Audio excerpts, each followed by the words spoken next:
Por haber nacido en el campo y haber crecido en el campo hasta los 9 años, conozco muy de cerca y de primera mano las cosas que eran costumbres en esa época. Seguramente que habrá alguien de mi edad que cuando yo le hable de algunas cosas van a recordar. En aquellos días de mi infancia no había cocina a gas. Y antes de la cocina a gas, algunos no sabrán, pero había cocina a querosén. Se daba la bomba y eran cocina a querosén. Después de la leña apareció cocina a querosén.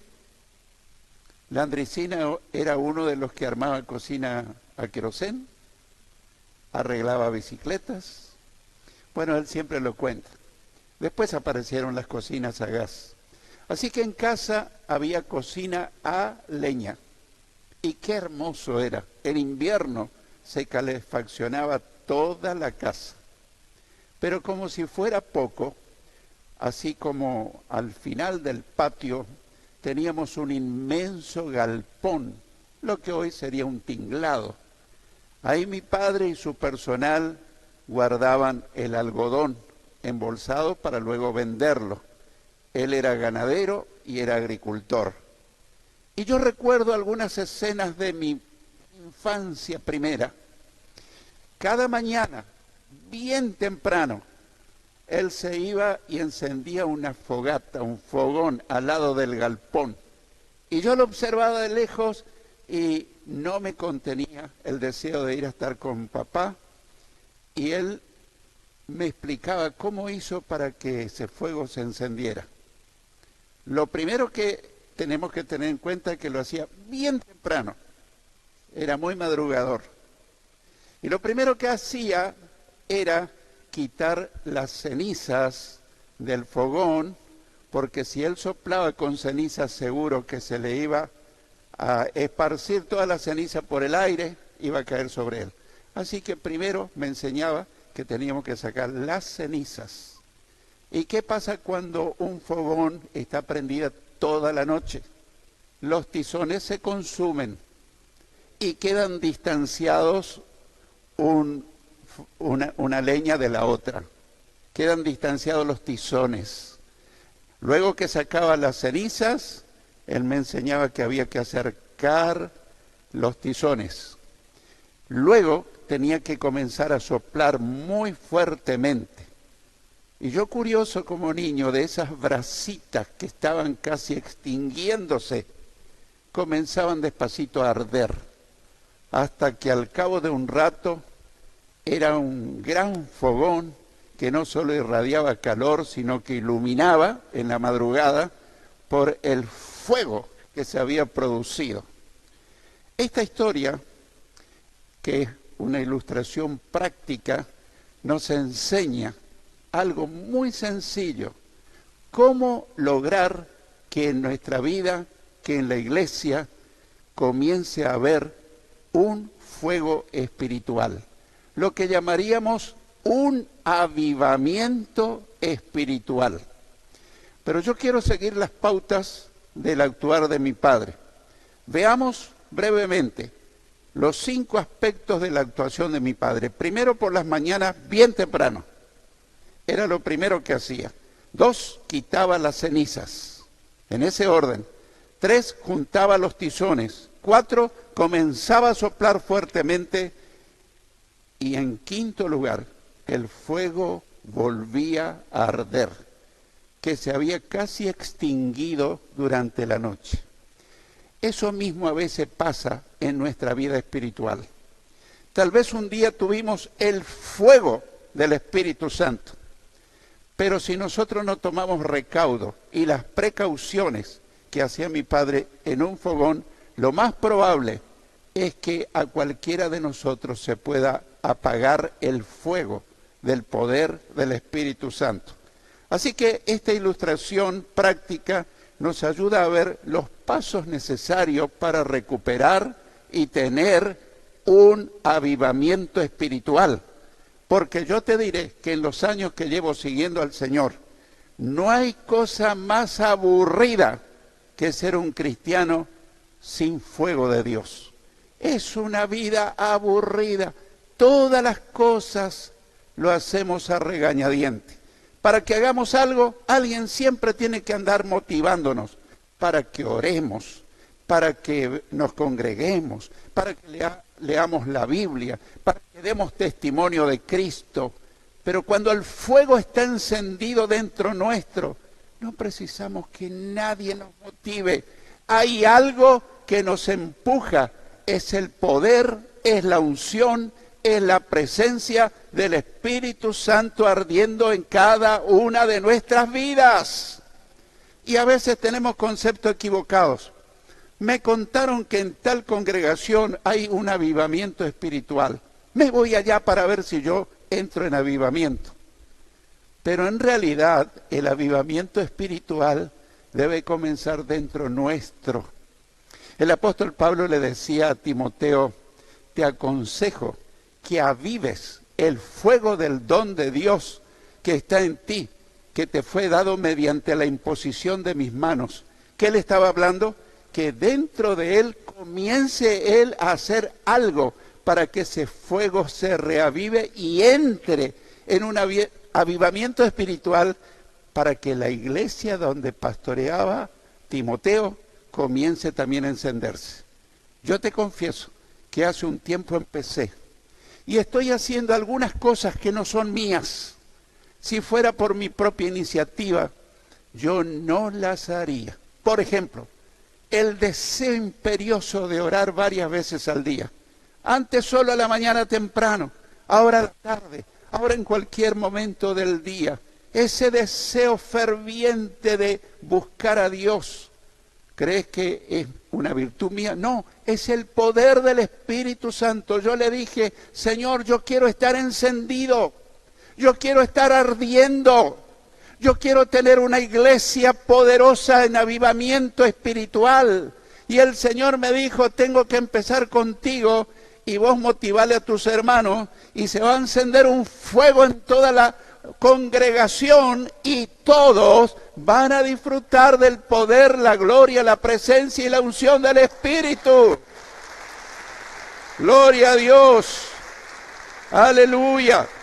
Así que, hermano, estoy convencido que vamos a comenzar a ver cosas extraordinarias. Porque cuando hay avivamiento, hay bautismo en Espíritu Santo. Cuando hay avivamiento, hay sanidades, hay testimonios, hay cosas sobrenaturales que empiezan a ocurrir, no por nosotros, sino es la obra gloriosa del Espíritu Santo, y vos mismo te vas a sentir que la vida cristiana es la más hermosa que hay, porque andar siguiendo a Cristo, bueno, por obligación, por inercia, por motivación, es lo más aburrido que hay.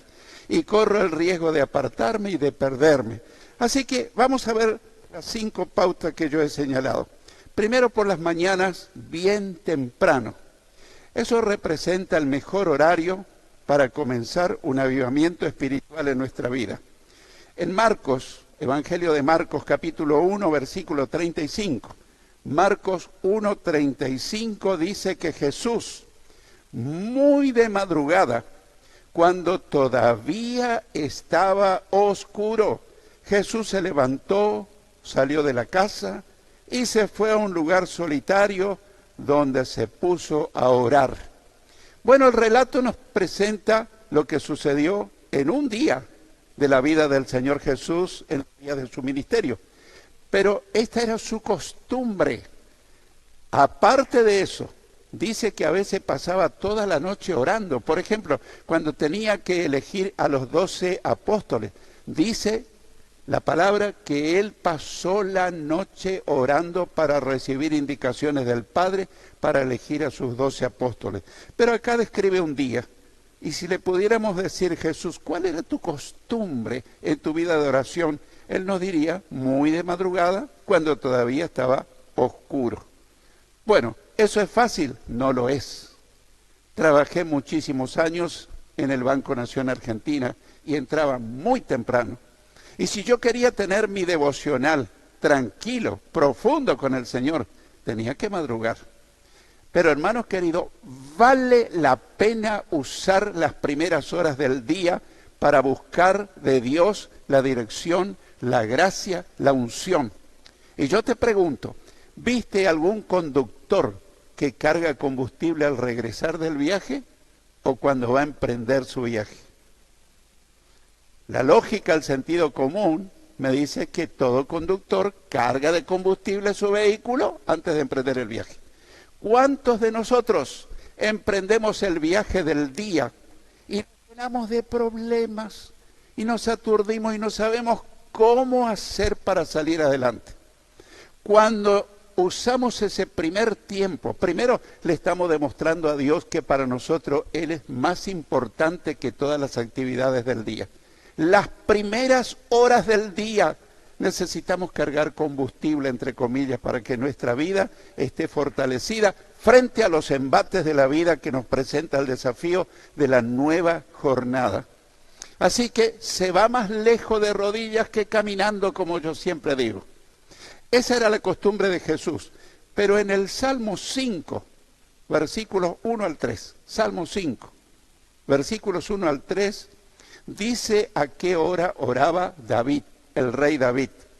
Señor, Rey mío y Dios mío, escucha mis palabras, atiende a mis gemidos, oye mis súplicas, pues a ti elevo mi oración. De mañana escuchas mi voz, muy temprano te expongo mi caso y quedo esperando tu respuesta. Qué maravilloso es ver cómo un hombre de Dios tan atareado con su reinado, con su gobierno, se daba el tiempo para buscar a Dios de madrugada bien temprano. Podrías decir, pero pastor, el Señor no me puede escuchar en la tarde. Obviamente, a todas horas te puede escuchar Dios.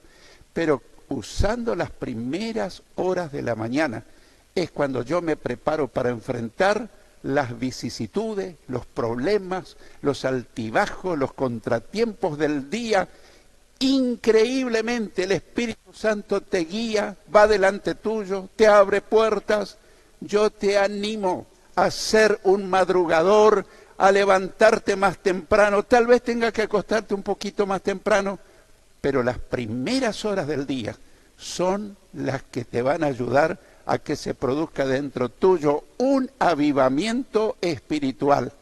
Hay un refrán popular que dice, al que madruga, Dios lo ayuda. Bueno, eso no está en la Biblia, pero nada más certero que esa expresión popular. En segundo lugar, lo segundo que hacía mi padre, quitaba las cenizas. Y él me decía, si vos soplás con la ceniza, lo más probable es que se caigan sobre vos todas las cenizas y el fuego no se va a encender. Esto representaría quitar los estorbos que impiden un avivamiento espiritual en nuestra vida. Quitar los estorbos.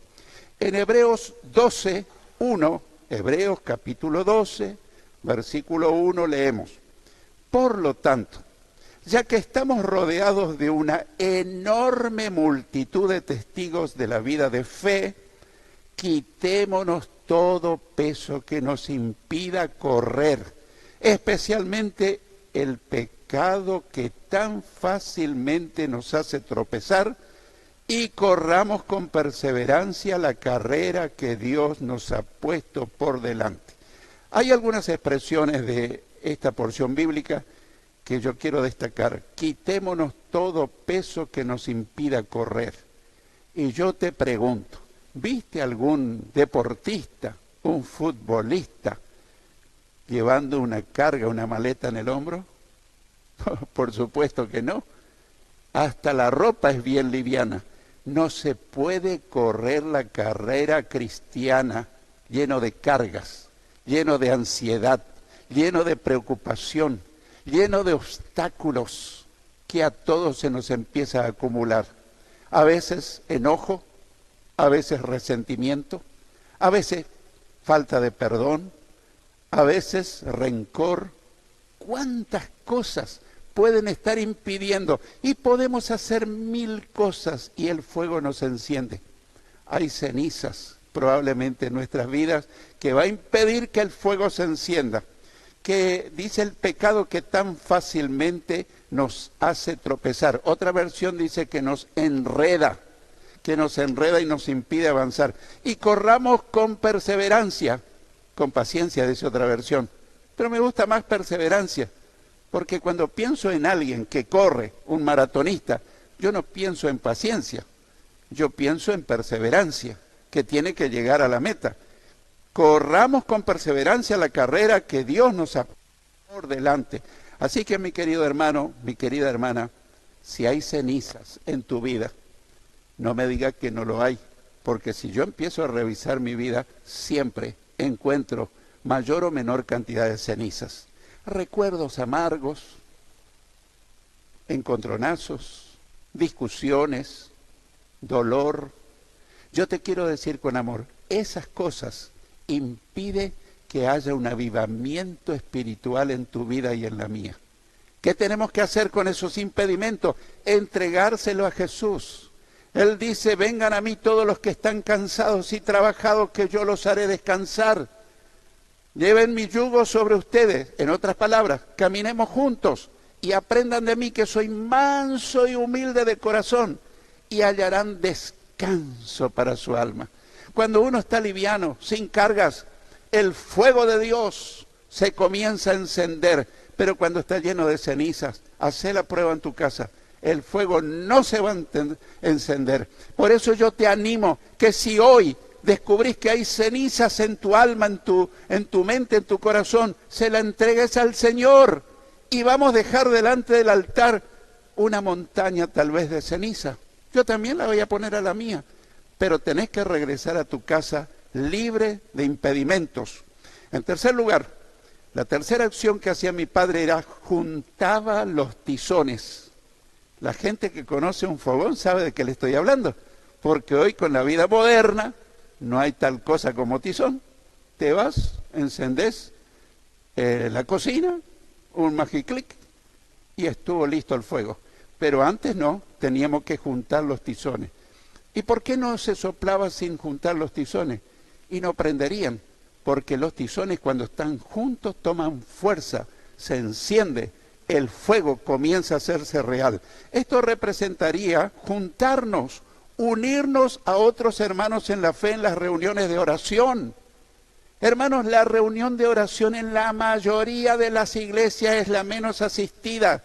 Pero yo quiero decirte algo, la reunión de oración es más importante que la reunión del domingo, porque en la reunión de oración recibís nuevas fuerzas, entregás cenizas, se enciende el fuego, salís diferente como llegaste.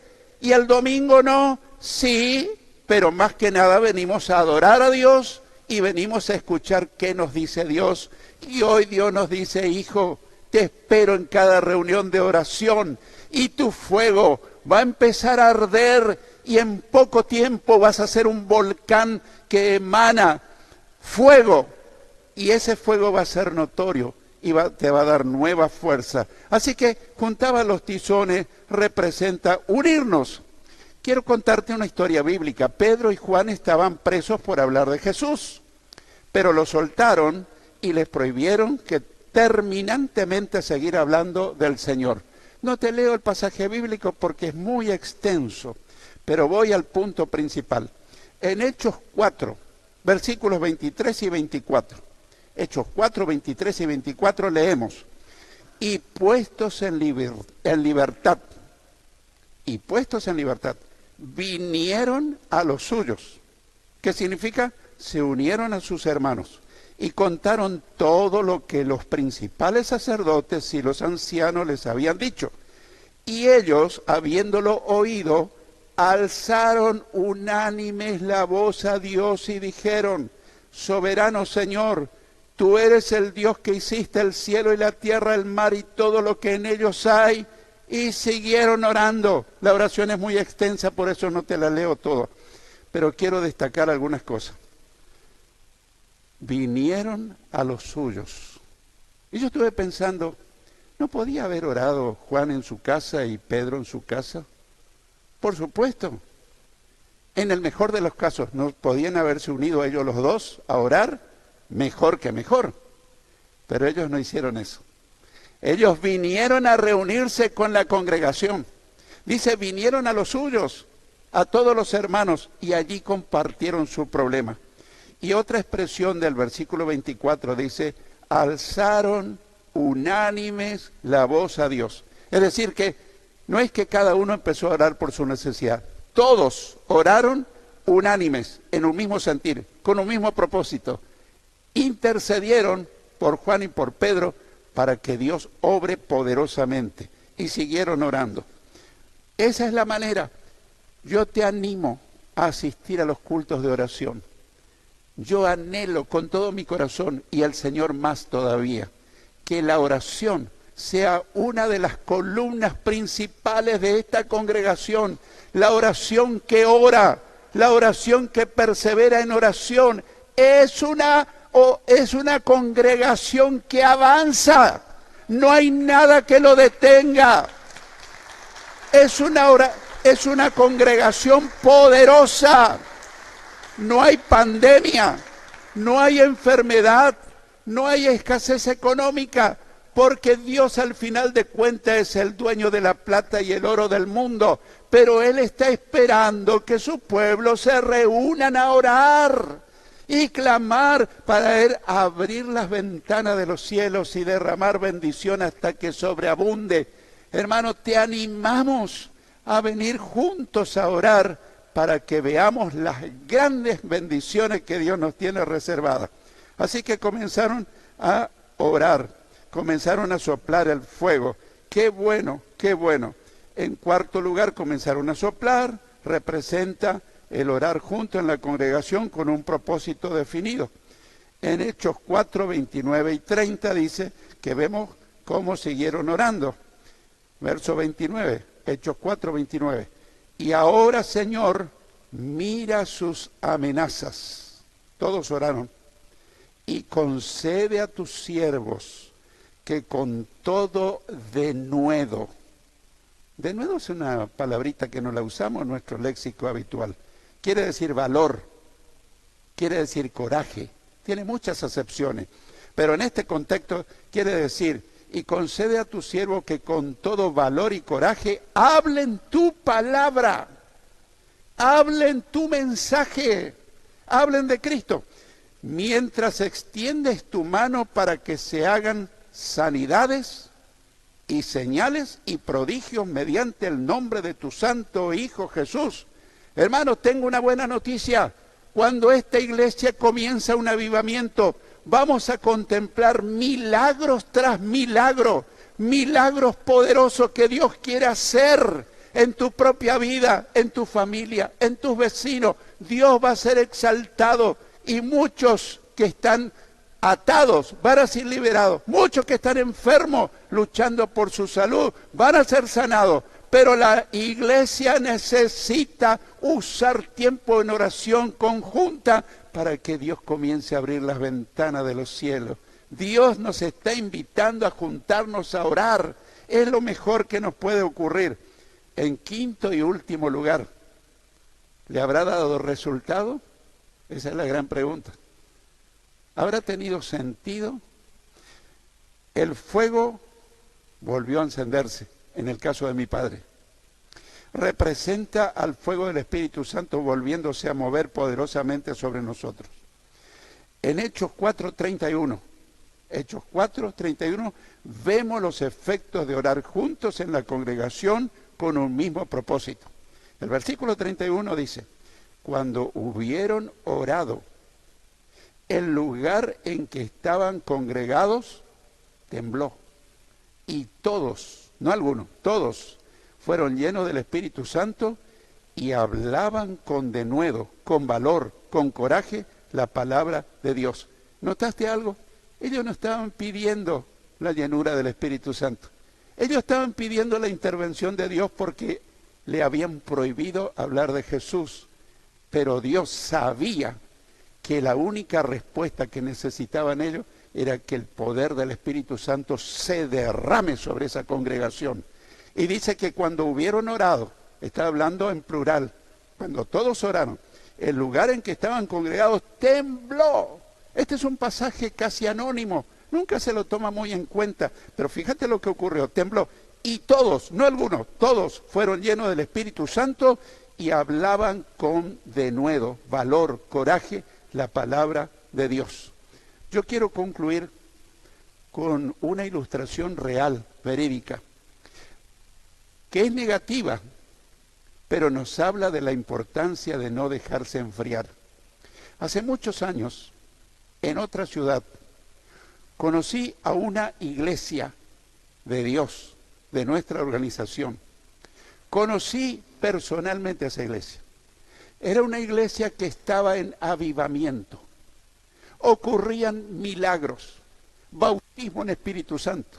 La mayoría hablaban en lenguas. En los cultos casi nadie estaba callado. Casi todos decían, gloria a Dios, aleluya, aplaudían, se movían, unos se paraban, otros se arrodillaban. Era una iglesia en avivamiento espiritual. Era realmente asombroso lo que pasaba en esa iglesia. Para alguien que no conoce podría decir, bueno, son un poco desordenados. Así también ocurrió en Pentecostés. ¿Recordás lo que pasó? La gente que no entendía de las cosas de Dios dijeron, están todos borrachos. ¿Y qué dijo Pedro? Es imposible que estén borrachos porque son recién las 9 de la mañana. Y allí estaban ellos. Yo no estoy hablando de cosas bochornosas, que hoy es muy común. Que alguien ruede por el suelo, que se ría carcajada y diga, este es un gran mover del Espíritu Santo. Yo no creo eso.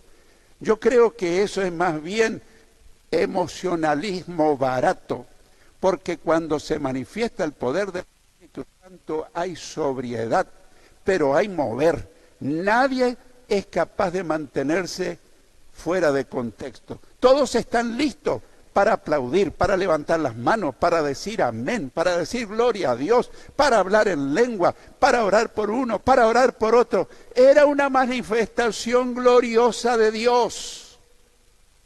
Pero ¿qué pasó? Un líder, también de la Iglesia de Dios, de nuestra organización, comenzó a visitar esa iglesia y la verdad que no le agradó mucho a él ese tipo de congregación bien pentecostal. Entonces le comenzó a decir, pero esto es un desorden.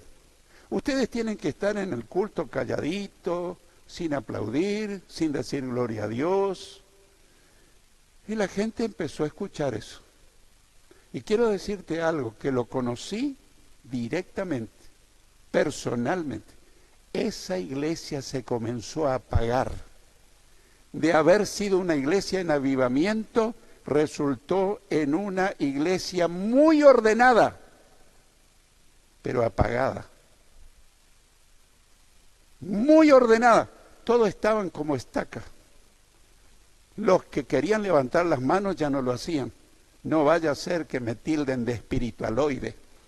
Los que decían gloria a Dios, casi se les escapaba, pero empezaron a callar. Y quiero decirte, esa iglesia comenzó a convertirse en un trozo de hielo. Empezaron a irse la gente, no sucedían milagros como antes lo hacía, no había más bautismo en Espíritu Santo. Era una tristeza y un dolor indescriptible. La conocí a la iglesia personalmente hace muchos años. Hasta que cambió de pastor y dijo, ¿qué es lo que dice fulano, mengano en esta iglesia? Yo soy el pastor y acá vamos a recuperar el avivamiento espiritual y la iglesia va a ser lo que era antes. Y todos comenzaron despacito a moverse. No sé si recuperó todo el avivamiento original, pero por lo menos, esa iglesia, gracias a Dios, se restauró en el mover de Dios. Y Dios me ha mandado a decirte que en los planes de Él está que Iglesia de Dios Hernandaria esté ardiendo en el poder del Espíritu Santo.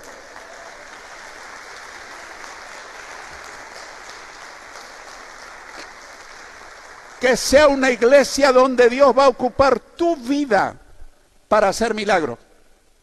No creas que vos vas a hacer el milagro. Dios lo va a hacer. Pero va a ocupar la vida de cada uno. Van a haber señales, prodigios, señales, maravillas. Y la gente se va a comenzar a enterar. En esa iglesia están ocurriendo cosas sobrenaturales. ¡Vamos, vamos! Sin que los busque, la gente va a empezar a llenar este templo. Y vamos a tener que comprar otro templo a hacer varios cultos por domingo. Pero Dios me mandó a decirte, dile a mis hijos que eso está en mi corazón. Y dile que ellos comiencen a desearlo y eso se comienza a hacer realidad en este domingo glorioso para la gloria y la honra de Dios. Gloria a Dios. Gloria a Dios.